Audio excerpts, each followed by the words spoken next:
Kur bie fjala për shkaqe të përgjithshme, atëherë padyshim se besimtari dhe besimtarja duhet që gjithmonë të jenë të gatshëm për vdekje.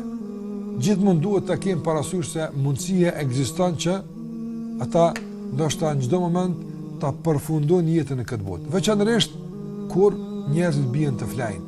Natën gjumi është vdekja. Gjumi është vdekja. Dhe Allahu xhallahu ala u merr shpirtrat njerëzve kur ata janë në gjumë. Dhe Allahu xhallahu ala pastaj vendos kujt ia kthen shpirtin e kujt nuk ia kthen. Prandaj njëri kur bën të flan, sikurse edhe tek ne thuhet, gjumi është gjysma e vdekjes. As njeriu është larg vetdijes, larg aktiviteteve, larg punëve, nuk dëgjon, nuk sheh e kështu me radhë. Prandaj Ibn Qayyim rahimullah ka përmend se njeriu është mirë.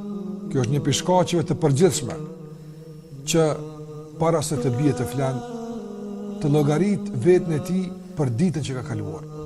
Çfarë ka folur gjatë kësaj dite? Çfarë ka vepruar gjatë kësaj dite? Si është sjellur me të tjerët gjatë kësaj dite? A ka qenë i mirë? A ka qenë i dobishëm? A ka qenë i sjellshëm? A ka qenë i moralshëm? A ka qenë i kujdesshëm?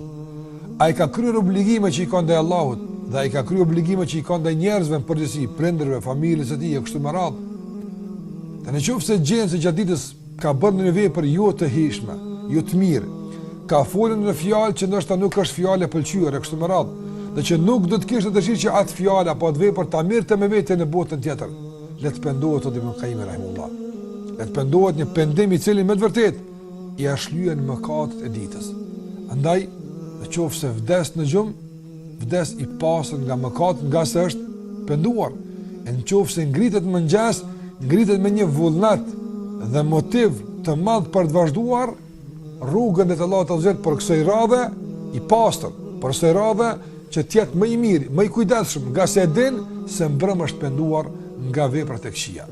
E nëse prapë ndodh gjatë ditës që të bën diç, nga se jemi njerëz mund të gabojmë, le ta përsit këtë çdo natë para se të bie të flan, të ulet, për disa çaste të mendon, çfarë nëse sonte është nata e fundit.